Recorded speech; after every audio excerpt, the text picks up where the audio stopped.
super good mood today, so we're going to do a Q&A. Oh my god, that rhymed. Apparently I don't do Q&As enough, but I thought that was because nobody liked Q&As. Turns out they're very much wanted. Spot your favourite bands. If you haven't liked me on Facebook yet, then you probably should, because otherwise you're going to miss the chance of being able to ask me questions and stuff and featuring in videos and that.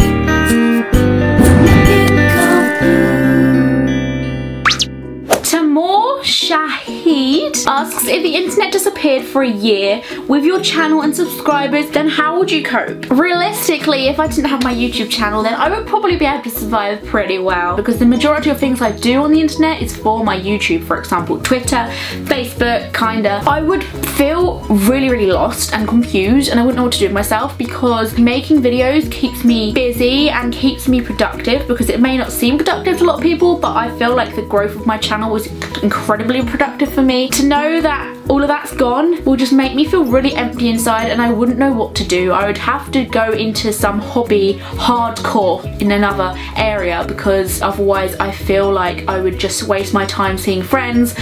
Waste my time seeing friends, that sounds so antisocial. I'm not gonna answer that because videos are so much more important. Oh.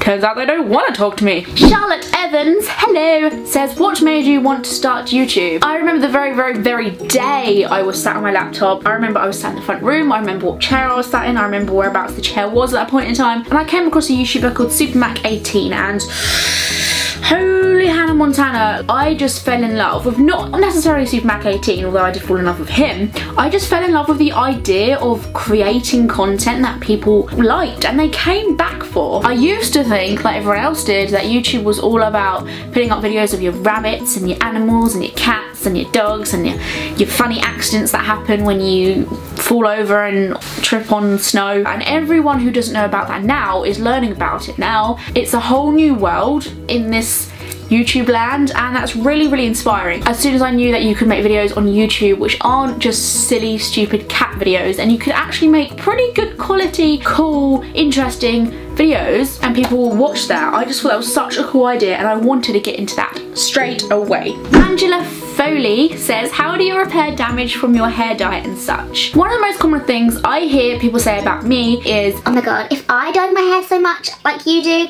my hair would be so damaged. But what a lot of people don't understand is I don't dye my hair that much. Obviously I dye my hair a lot, but I don't dye it in the sense of damaging it, like bleaching it and ripping out my hair colour. I don't actually do that much at all, actually. The only times I do that is when roots grow through and I do the roots, and then when more roots go through I do them. So technically I've only bleached my hair once, and all the other colours that I put on my hair is just vegetable based dye. It's vegetables, they're not going to damage my hair.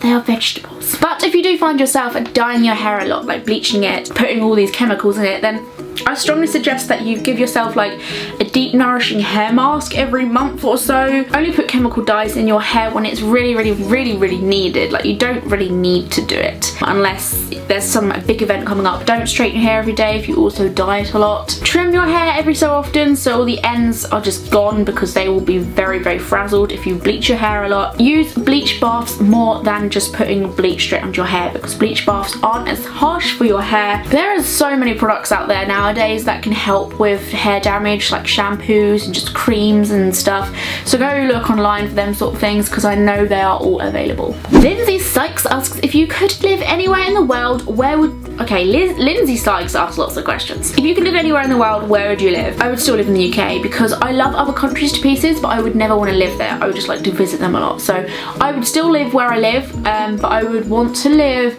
on my own somewhere in Brighton, like on the seafront or something. If you could collab with one YouTuber, anyone, who would it be and why? Hands down, without a doubt, Shane Dawson. I love his collaborations with people, because he's just, especially ones he does with Trisha Paytas, because I feel like he doesn't care, and I love people like that. I don't like false personalities on YouTube. I hate people that don't act themselves, they act as an entertainer because they feel like they have to. I don't really like his main channel videos as much as his like side channel, because his side channel is more him and his main channel is scripted stuff and sketches and stuff, and although it's funny, it's not as funny as him as a person, so shame for that reason. His humour is spot on as well. Him and somebody else in the collaboration who gets his humour is basically like me and my best friend. We will talk about really offensive stuff but just find it hilarious. As bad as that sounds. If you could change one thing from your past, what would you change and why? I don't really have regrets because I feel like everything happens for a reason, as cliche as it sounds.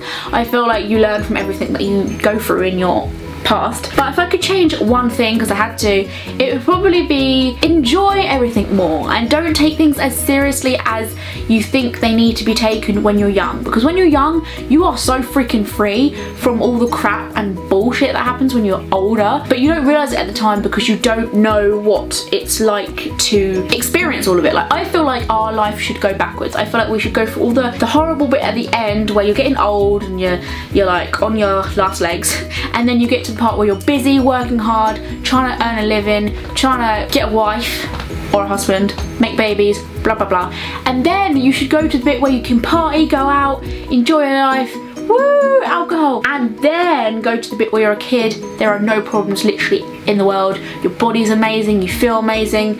I'm sounding like I'm 40 years old, 50 years old, but I'm just kind of like talking in general here. I'm not saying my body's getting old and I can't party anymore. I'm just saying I feel like life should go backwards. I wish that I took advantage of just having school. Like, school is nothing compared to all the shit I have to put up with now. Chloe Leach says, marry, F, kill the Big Bang Theory cast. Fantastic question. I want to go by the characters, so I'm not going to go by the actual actors because I don't know them very well. So if you're talking about the Big Bang Theory cast as they are in the Big Bang Theory, I'm going to have to say marry... I was about to say Leonard.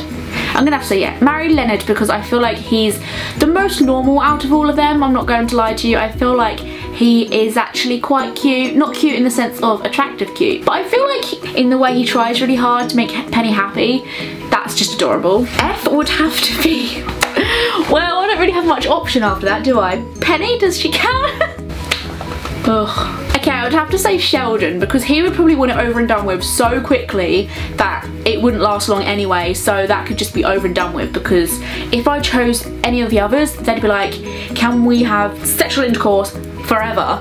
Because they'd want it to last a long time. I'm not being big-headed, but you know, that's all they want, so they're gonna be asking for it for a long period of time. And kill, I would have to say Howard, because I feel like he's the character I like the least. Nene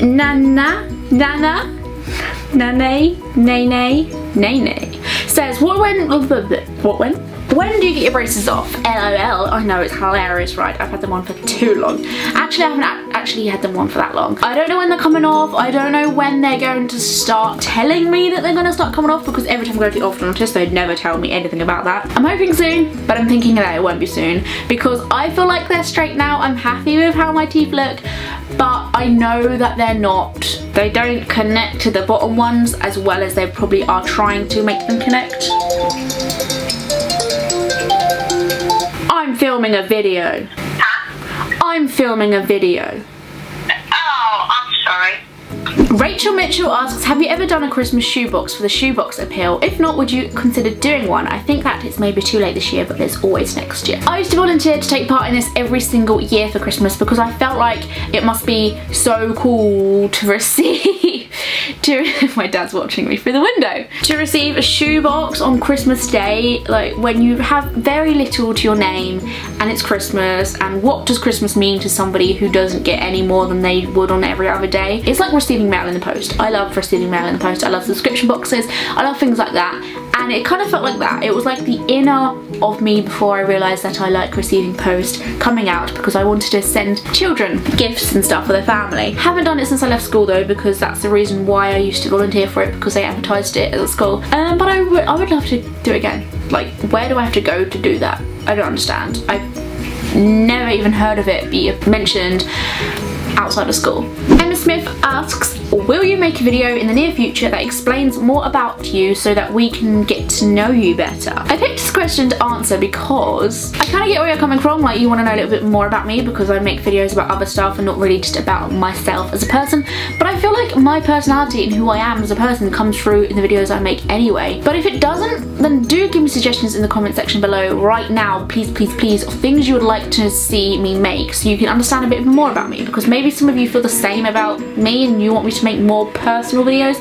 Nikita Daily, I can't say words. Have you ever been noticed while you walk down the street? If so, what was your worst experience? Worst experience sounds a little bit harsh because it's like, it sounds as if I don't want to be said hello to when I'm walking down the street, which is, can I just say, the most coolest thing. If you ever see me and you feel like, oh my god, I can't say anything because she might be weirded out or she might not want to talk to me, you are so far from wrong, I cannot even express it. If one of you guys say hello to me when I'm just having a normal day in the street, it literally makes my entire day. That one simple hello boosts me up for the day because it's like having an extra friend you never knew you had. It's kind of like the feeling of being appreciated a little bit when you didn't really realise it. It's sort of like when somebody compliments you, something about you which you thought nobody noticed. It's like someone coming up to you and saying, I love that jumper, you always wear it, I saw you wear it last week too. And then you're kind of like, oh, I didn't really realise anyone noticed I wore this last week. It's sort of like that. It's a really nice feeling. Well, it wasn't worst experience, but the funniest is when I was in Morrison's once and I was buying milk, literally buying milk. Somebody came along and kind of said, hi, I was buying milk. I wasn't expecting it. It was a pretty boring day if you're buying milk. Sarah Carter asks, would you ever do a meet and greet for your subscribers? I would love to do one of those, but I feel a bit awkward at the moment because I feel like nobody would come. Let me know in the comments if you would come if I hosted my own gathering. I would love to do one in London or something in the summer so we could all literally just have a picnic in the park. Get a massive blanket, I'll bring food and shove it in the middle of the pile and we can just have a jolly swell time. I went to Musical Bethan's one she did in Chichester like 2 years ago I think it was now, and it was actually really good. She basically just did like party games sort of thing and it worked out really good. Next question is by Esmeralda Albaran and she asks, if you could be a candle, what scent would you be and why? I would be the perfume Amani Code. If I could nick the ingredients of whatever they put in that beautiful perfume bottle, I would make it into a candle and just become the candle and forever smell beautiful.